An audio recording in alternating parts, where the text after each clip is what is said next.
कहले भक्त केबे कहब नाई मु भगवान को बंधन करदेवी बंधन कले भक्त बांधी पार माँ यशोदा कही माँ यशोदा कौन कहले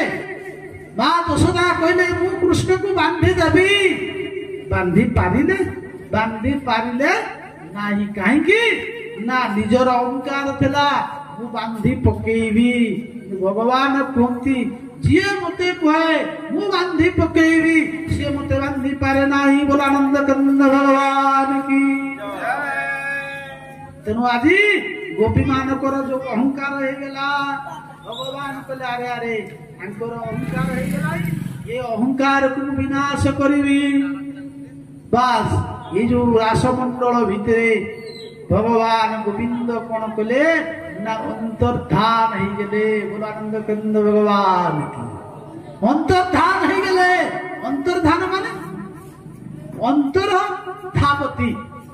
तांको भितरु तांको पाखर थिले अर्थात तांको ठार टिकिए दूरेई गले जेतेले तांको पाखरु दूरेई गले सब गोपी माने कोन गले ना बाउले कुआड़े गले श्याम सुंदर हमको छाड़ी कुआड़े गले हे श्याम सुंदर तुम्हें हमको छाड़ी कुआड़े चली गल जेमिति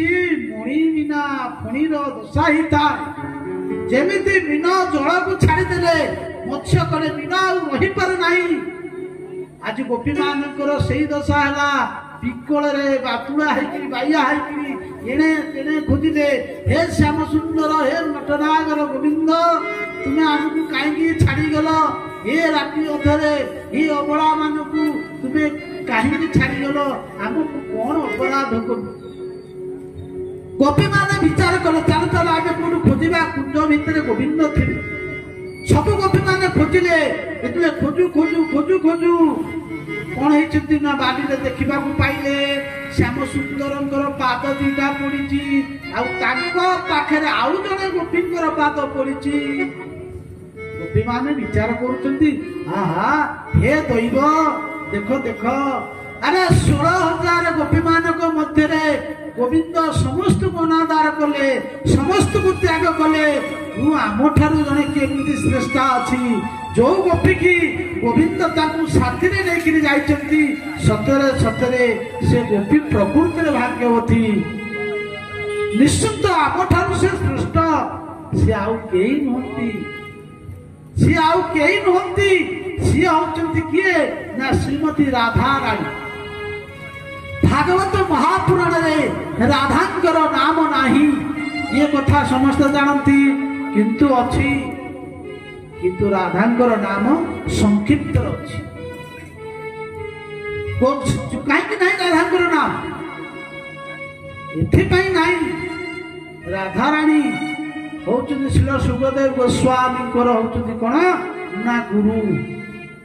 शास्त्र अनुसार गुरु नाम आत्म नाम कले गुरुंकर नाम निजर नाम निज बड़ पिलांकर नाम आउ कृपणर नाम केबेले उच्चारण करिबो नाही आत्मा नाम गुरु नाम कृपण कले आत्मा करे निजर ना जदि केही पचारे तुम ना कोन तुम सांग सांग ए मो ना अमुक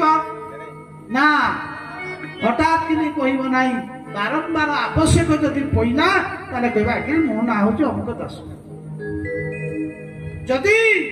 गुरुंकर नाम जदि किए पचारिला अच्छा भाई तुम गुरुदेव का ना कौन किसी लोक अच्छा दीक्षा नहीं किंतु शिक्षा नहीं सम अमुक बाबार शिष्य कौन ना अमुक बाबार शिष्य ना धरिक गुरु को ना कहे कहले गुरु नाम गुरु कहले ससुर गुरु कहले खाली गुरुदेव नुहे ससुर गुरुजन ससुर शाशु देढ़सुर एमानकर नाम केबे उच्चारण करिवो नाही गुरु नाम आत्म नाम अति कृपणम जो कृपण लोक नाती जो मरी टिके दवा कुठाबोध करती बोले से कृपणर नाम धरिब नाही शास्त्र एक कथा कहछि तेणु आज सुखदेव गोस्वामी गुरु हेले राधा तेणु से राधांकर नाम जदि थरे देबे 6 मास पर्यंत समाधिस्थ हो जदि 6 मास समाधि हेबे ताले राजा परीक्षित को कहते हे राजा तुम्हें 7 दिन मध्य मृत्युवरण कर तुमको 7 दिन मध्य अभयत्व प्रदान करी आदि सुखदेव गोस्वामी राधांकर ना नहीं गले तो समाधि बसी गले आ 7 दिन भागवत सरीबे केते राजा तो मृत्यु हो सुखदेव गोस्वामी कौन करती ना क्वचित क्वचित जगह श्री शब्द प्रयोग करती भागवत प्रथम मंगलाचरण कौन कले कले सच्चिदानंद रूपाय विश्वोत्पत्त्यादिहेतवे तापत्रय विनाशाय श्री कृष्णाय वयं नमः। आपको प्रणाम कले श्री कौन श्री कृष्णाय श्री शब्द अर्थात आम कहवा श्री मान के लक्ष्मी अच्छा लक्ष्मी कौन कृष्ण पाखे बसती केवे देखिच लक्ष्मी केवे देखिच कृष्ण पाखे अच्छा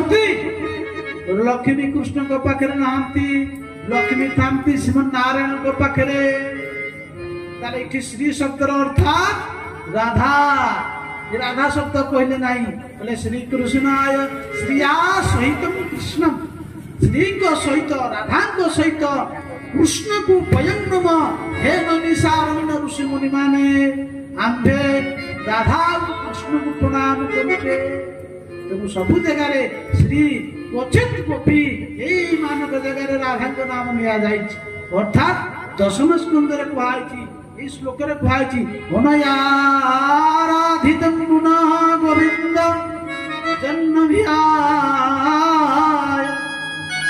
माने कहउछन्ति अनयाराधिता नुन चक्रवर्ती पाद कहले अनया राधांकर गोटे ना होची अनया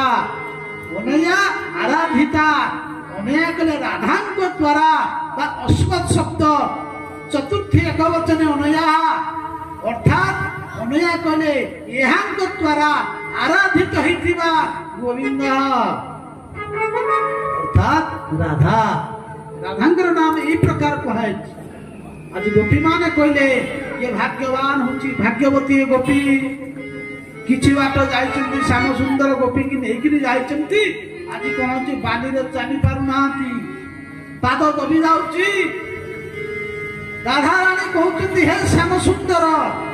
मु आ चाली पारिबि ना राधा को मन अभिमान आसी गला देखो देखो इति गोपी मान को छाड़ी करी श्याम सुंदर मते आसी नैछन्ती मु प्रकृत भाग्यवान भगवान जानी पाले राधांकर भी अहंकार है राधा कहते हे गोविंद हे प्राणनाथ मु आ चली पारिबि नहीं मत कांधरे टिके नहीं जाओ गोविंद कहले ये गोटे कथा हो आस आस भगवान गोविंद कौन कले कहले हे श्रीमती राधा रानी तुम्हें मो कांधरे बस जेबिति पाद पकांती भगवान गोविंद दर्शन हो गले बोलो गोविंद भगवान की मोहि थिलिए को माटीर पितूरा होई थिली हरि विरस मोहि थिलिए को माटीर पितूरा होई थिली हरि विरस रंग गोला छाई तुम्हें दिल गोरी रंग गोला छाई तुम्हें दिल गोरी दे तुम तुली परस होई थिली हरि विरस होई थिली हरि विरस मोहि थिलिए एक माटीर पितूरा होई थिली हरि विरस होई थिली हरि विरस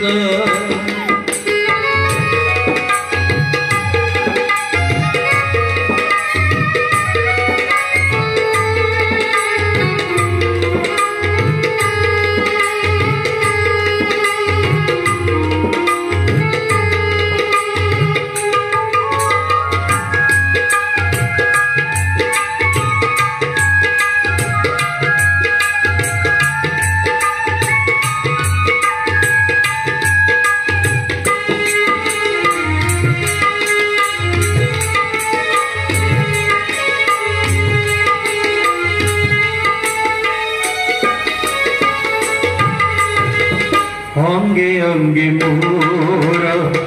रंग भरिथिल बसन भूषण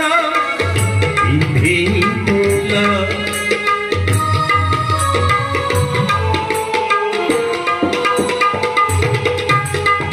नयनरि मोर भेल कचल दिशि गल मुख मोर मुचल पुनरूपे कल प्रकाश होइथिले भारी विरस होइथिले भारी विरस मोहिथिले एक माटीर पितुला होइथिले भारी विरस होइथिले भारी विरस होइथिले भारी विरस। सच्चिदानंद भगवान की वृंदावन बिहारी लाल की। आज गोपी माने जेतबले राधा को छाड़ी कृष्ण चली गले राधांकर दशा गोपी मान दशा सहित हो गला। ये गोपी माने खोजी खोजी आसिले कोठी ना गोपी माने देखिले राधा रानी की देखिले गोटा जगह रे बसिचंती। गोपी मान मध्य आलोचना हला हे गोपी माने प्राणनाथ श्याम सुंदर मत छाड़ी चली गले तुमर जो दशा मोर आज से दशा चलो चलो आज आम अन्वेषण करवा खोजा। गोपी माने अन्वेषण करने यमुना कूल को आईले यमुना कूल देखिले गोविंद को पाइले ना जिते गोविंद को न पा जमी कृपण धन पाई हरई देले जो प्रकार ही जाए आज गोपी मानकर दशा ठीक से गोपी माने विचार कले आम कौन करवा चलो चलो भगवान कुंती कहले अच्युत दार कथा प्रसंगा जो जो अच्युत कथा प्रसंग आलोचना है भगवान से जगह भगवान जो कृष्ण कथा है लीला कथा आलोचना हुए भगवान से जगह विद्यमान गोपी मान कहले आम से कृष्ण कथा लीला को आम वर्णना करवा। यमुना कूल गोपी माने जहा जहा गाइले गोपी गीत नाम रे इंदिरा छंद कनक मंदिर छंद गोपी गीत सुखदेव गोस्वामी राजा परीक्षित आम समस्ते गोपी गीत गान कर गोपी गीतर बहुत महात्म्य अच्छे। गोपी मान जने गोपी गाइले प्रथम कौन कहले जयति तेधिका जन्मना प्रज श्रयत इंदिरा शाश्वत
जयति ते अधिकं जन्मना प्रजा श्वेत इंदिरा शश्वतत्र ही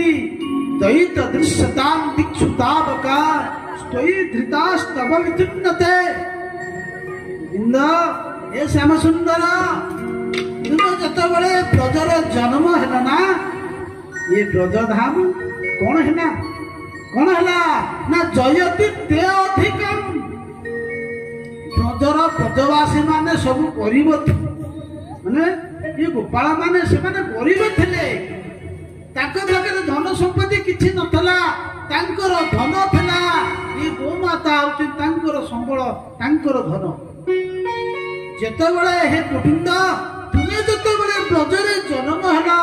जयति ते अधिकम जन्मना तुमे जेतेबेले ब्रजरे जन्म हो गला ना ये जो ब्रज अधिक के ना वैकुंठात अधिक जो वैकुंठ ना से वैकुंठ ठार अधिक हो गला ये ब्रज भूमिर महात्म्य जयति ते दिका जन्मना ब्रज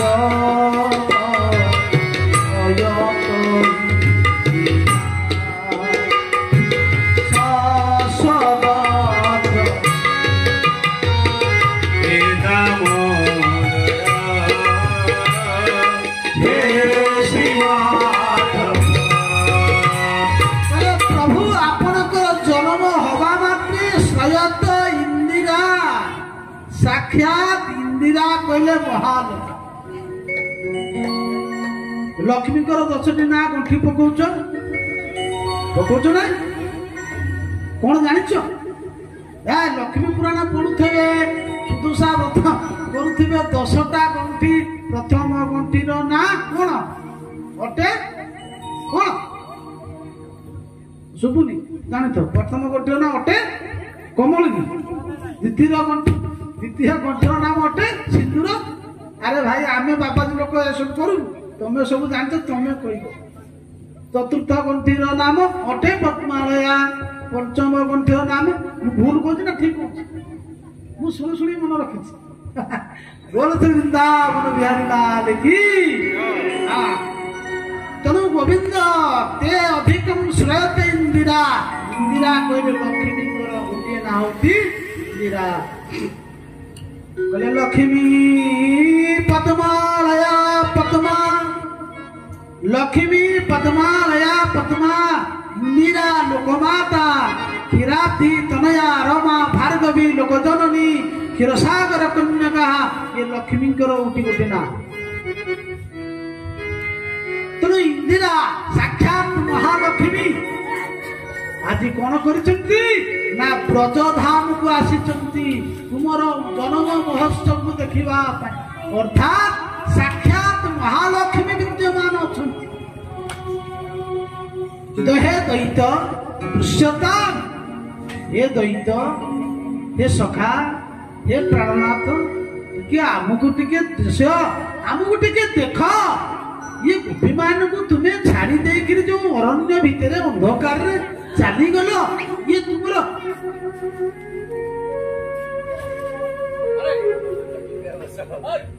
ये अरण्य भितर गोपी माने कहते हे श्याम सुंदर हे सखा हे दैत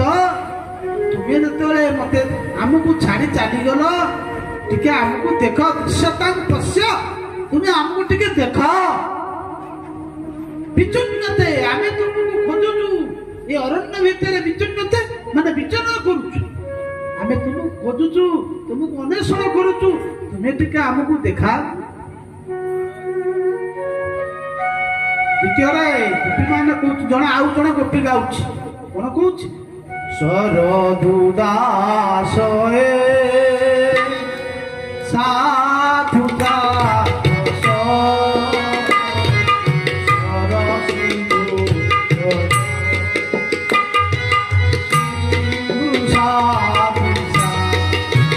Hey,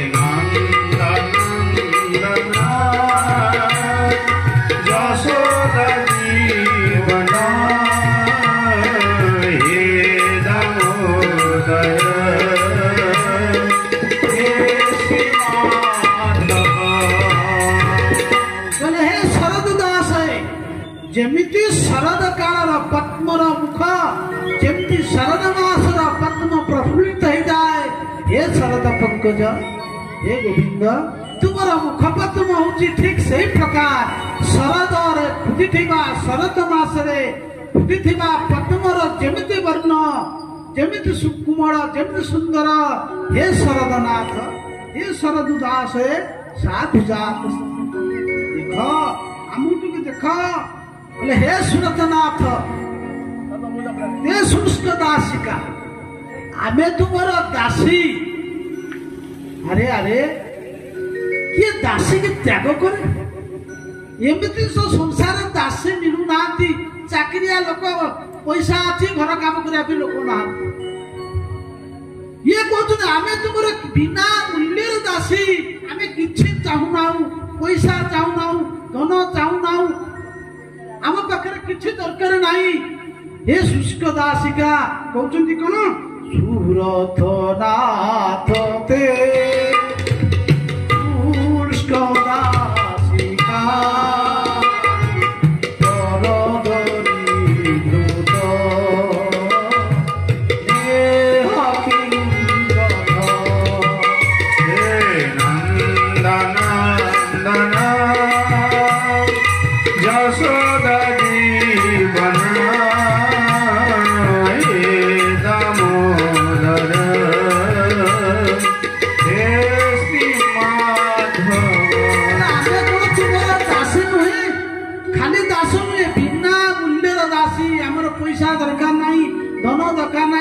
ଆମେ ତୁମର ଦାସୀ। ହେ ବରଦ, ହେ ଶ୍ରେଷ୍ଠ ନିଘ୍ନତ, ଇଏ କଣ ହତ୍ୟା ସହିତ ସମାନ ନୁହେଁ? ଖାଲି କଣ ଅସ୍ତ୍ରରେ ମାରିଲେ ହତ୍ୟା, ଖାଲି କଣ ହାତରେ ମାରିଲେ ହତ୍ୟା? ଇଏ ତୁମେ ଯୋଉ ବାଗିଆ କାମ କଲ ଏ ଅରଣ୍ୟ ଭିତରେ,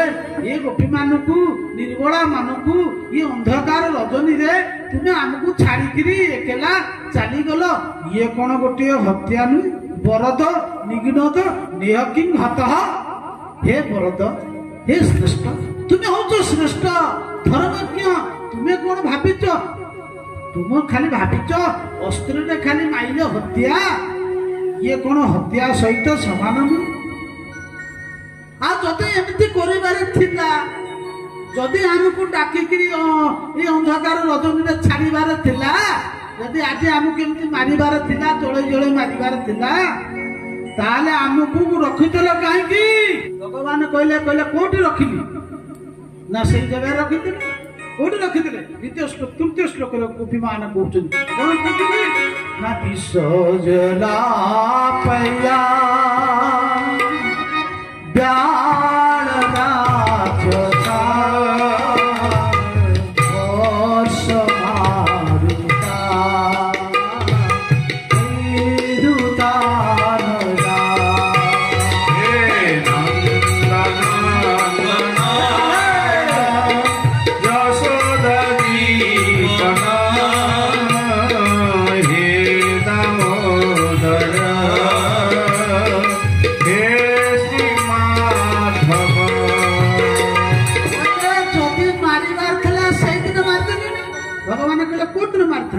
ନା ସେଇଦିନ ନା ବିଷ ଜଳରେ ଯେତେ କାଳିଅର ନାଗ ଯୋଉ ବିଷ ଥିଲା, ସେ ବିଷରେ 6 ଯୋଜନ ଉପରେ ଥିବା ପକ୍ଷୀ ମରି ଯାଉଥିଲା ଜଳିକିରି, ଯମୁନା କୂଳରେ ବୃକ୍ଷ ପୋଡିକିରି ଭସ୍ମ ହେଇଯାଉଥିଲା। ଆମେ ତ ସେ ଜଳ ପିଇକିରି ମରି ଯାଇଥାନ୍ତୁ, କାହିଁକି ତୁମେ ବିଷ ଜଲା ପାୟା, ଏ ବିଷ ଉତ୍କଟ ବିଷରୁ ତୁମେ କାହିଁକି ଆମକୁ ସେଦିନ ଏ ବ୍ରଜବାସୀ ମାନଙ୍କୁ ରକ୍ଷା କଲ? ଏ ଗୋବିନ୍ଦ କୁହ। କହିଲେ ସେତିକ ନୁହେଁ, ପୁଣି କହୁଛି ନା ବ୍ୟାଳ ରାକ୍ଷସ, ଇଏ ଅଘାସୁର ଯେତେବେଳେ ଆସିଲା ଆମକୁ କିଣିବା ପାଇଁ, ତୁମେ କାହିଁକି ଅଘାସୁର ମୁଖରୁ ଉଦ୍ଧାର କଲ? ଯେତେବେଳେ ଇନ୍ଦ୍ର ବର୍ଷା କଲା 7 ଦିନ ଧରିକିରି, ଏତେ ଭୟଙ୍କର ବର୍ଷାରୁ ତୁମେ ଆମକୁ ବ୍ରଜବାସୀ ଗୋପୀ ମାନେ, ଗୋପାଳ ମାନଙ୍କୁ, ଏ ଗୌର ମାନଙ୍କୁ କାହିଁ ରକ୍ଷା କଲ? ଆମ ତ ଇନ୍ଦ୍ର ସେଇଦିନ ମାରି ଦେଇଥାନ୍ତା। ଭଗବାନ କହିଲେ ମୁଁ କାହିଁ ତୁମକୁ ରକ୍ଷା କରିବି? ମୁଁ କାହିଁ ତୁମକୁ ରକ୍ଷା କରିବି? ନା ତୁମେ ରକ୍ଷା କରିବ? କହିଲେ ଆରେ ମୁଁ ତ ମୋ ବାବା ମାଙ୍କୁ ରକ୍ଷା କରିଥିଲି। ମୋ ବାବା ନନ୍ଦ, ମୋ ମା ଯଶୋଦା, ମୋ ଭାଇ ବରଦା ରୋହିଣୀ ମାଙ୍କୁ ରକ୍ଷା କରୁଥିଲି। ତୁମେ ଯାଇକି ତା ଭିତରେ କେମିତି ହେଇଗଲ ସେଟା ମୁଁ କଣ ରକ୍ଷା କରୁଛି। ଭଗବାନ ଯେତେବେଳେ ଏ କଥା ଗୋପୀ ମାନେ କହିଲେ ଆଚ୍ଛା ଠିକ ଅଛି, କହିଲେ ଆଚ୍ଛା ତାହେଲେ ବୃଷାସୁର କାହିଁ ରକ୍ଷା କଲ, ଅଗ୍ନି ଦାବାଗ୍ନରୁ କାହିଁ ରକ୍ଷା କଲ, ହେ ବିଷବ ଏ ଭୟଂ ରକ୍ଷିତା ତୁମେ ଆମକୁ କାହିଁକି ରକ୍ଷା କଲ। ହେ ଗୋବିନ୍ଦ ଭଗବାନ ଯେତେବେଳେ କହିଲେ କହିଲେ ମୁଁ ବାବା ମାଙ୍କୁ ରକ୍ଷା କରିଥିଲି ତୁମେ ପଶିଗଲ। ଗୋପୀ ମାନେ ବୁଲି ପଡି କହୁଛନ୍ତି, କହିଲେ ଆଚ୍ଛା ଆଚ୍ଛା ଆଚ୍ଛା ତୁମେ ବାବା ମାଙ୍କର ପୁଅ, କହିଲେ ନା ନା ତୁମେ ତୁମ ନନ୍ଦ ବାବା ଯଶୋଦା ମାର ପିଲା ନୁହେଁ। ଭଗବାନ ଟିକେ ରାଗିଗଲେ, କହିଲେ ଆଚ୍ଛା ମୁଁ ବାବା ନନ୍ଦ ବାବାଙ୍କ ପୁଅ ନୁହେଁ, କହିଲେ ନା ତୁମେ ନନ୍ଦ ବାବାଙ୍କର ପୁତ୍ର ନୁହେଁ। ଭଗବାନ କହିଲେ ଆଚ୍ଛା ତାହେଲେ ମୁଁ କାହାର ପୁଅ। ଗୋପୀ ମାନେ ଚତୁର୍ଥ ନମ୍ବର ଶ୍ଲୋକରେ କହୁଛନ୍ତି, କଣ କହୁଛନ୍ତି ନା ନଖଳୁ ଗୋପିକା ନନ୍ଦ ନନ୍ଦନ ନଖିଳ ଦେବା ଅନ୍ତରାତ୍ମକି ନନ୍ଦ ନନ୍ଦନ ସମସ୍ତେ ଗାଅ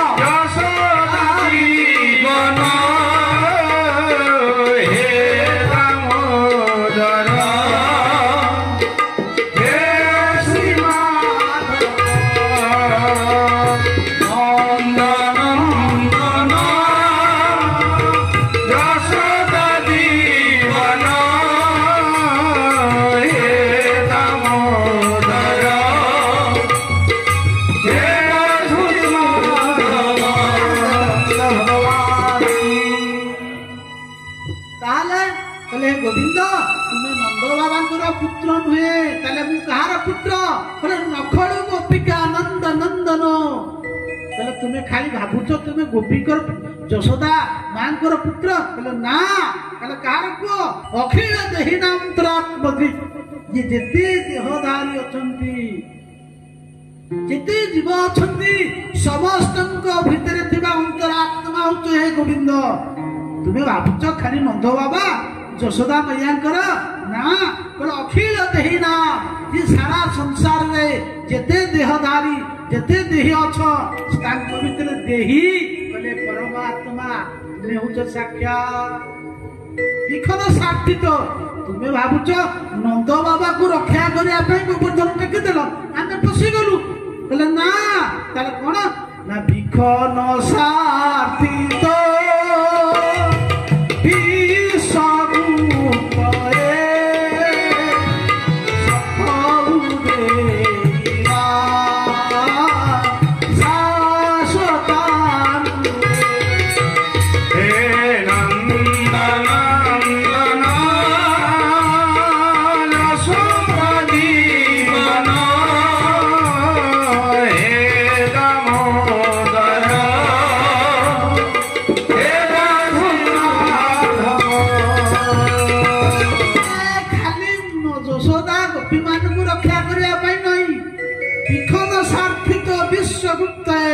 ବିଖନ କହିଲେ ବ୍ରହ୍ମା, ବ୍ରହ୍ମାଙ୍କର ସ୍ୱାର୍ଥ ରକ୍ଷା କରିବା ପାଇଁ ଦେବତାଙ୍କର ସ୍ୱାର୍ଥ ରକ୍ଷା କରିବା ପାଇଁ ହେ ବିଶ୍ୱର ଗୁପ୍ତ ନିଧି ତୁମେ ସାରା ବ୍ରହ୍ମାଣ୍ଡର ହଉଛ ନିଧି, ଏ ବିଶ୍ୱନିଧି ଏ ବିଶ୍ୱମ୍ବର ବିଘନ ସାର୍ଥିତ ଦେବତା ମାନଙ୍କର କଥା ରକ୍ଷା କରିବା ପାଇଁ ତାଙ୍କର ସ୍ୱାର୍ଥ ରକ୍ଷା କରିବା ପାଇଁ ହେ ବିଶ୍ୱନିଧି ବିଶ୍ୱଗୁପ୍ତ ସଖା ଉଦୟ ହବା, ଏ ସଖା ଉଦୟ ହବା ତୁମେ ଉଦୟ ହେଇଛ କୋଉଠି ଶାଶ୍ୱତାଙ୍କୁଳେ ତୁମେ ଶାଶ୍ୱତ ମଞ୍ଚରେ ତୁମେ ଉତ୍ପନ୍ନ ହେଇଛ। ତୁମେ କହୁଛ ନନ୍ଦବାବ ନା ତୁମେ ନନ୍ଦବାଙ୍କର ପୁତ୍ର ନୁହେଁ। ଭଗବାନ ବହୁତ କଥା ଅଛି ଆଲୋଚନା କଲେ ଏରା ସବୁ ସରିବନି, ବିଶ୍ରାମ ଦେଇ ହବ ନାହିଁ। ଶେଷରେ ଗୋପୀ ମାନେ କହିଲେ ହେ ଗୋବିନ୍ଦ ତୁମର କଥା ଯୋଉମାନେ ଶୁଣନ୍ତି ତାଙ୍କର ଯାହା ଦଶା ହୁଏ ଛାଡ଼ ଛାଡ଼। ଏମିତି ଶୁଣି ଶୁଣିକିରି ଲୋକ ଘର ବାରି ଛାଡିକିରି ବାବା ହେଇଯାଆନ୍ତି। କଣ ହୁଅନ୍ତି ଭଗବାନଙ୍କର କଥାର ଏମିତି ମାହାତ୍ମ୍ୟ ଯିଏ ଶୁଣିବ ସିଏ ଘର ଛାଡିକିରି ବାବା ହେଇଯିବ। କହିଲେ କଣ ତପ କଥା ପ୍ରୀତଂ ତପ୍ତ ଜୀବନ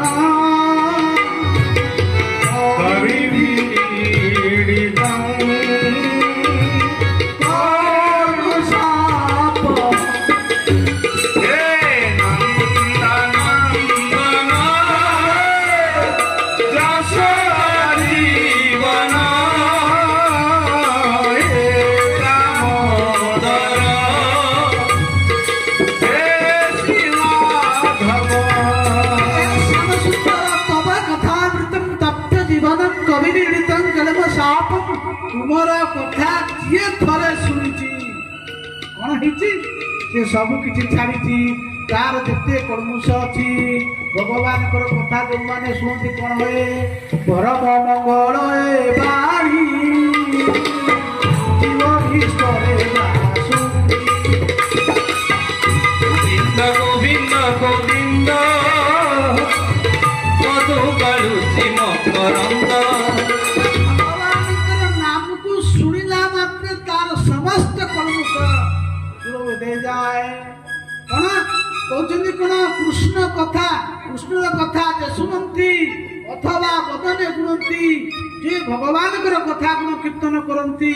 କଣ ହୁଏ ନା ତାଙ୍କର ସମସ୍ତ କଳମୁଷ ନଷ୍ଟ ହୋଇଯାଏ। କଳମୁଷ କହିଲେ ପାପ ତପ କଥା ଭୂତମ ତପ୍ତ ଜୀବନ ତପ୍ତ କହିଲେ ଯୋଉମାନେ ସଂସାର ରୂପରେ ତାପରେ ତାପିତ ହଉଛନ୍ତି। ସଂସାର ତିନି ପ୍ରକାର ତାପ ଅଛି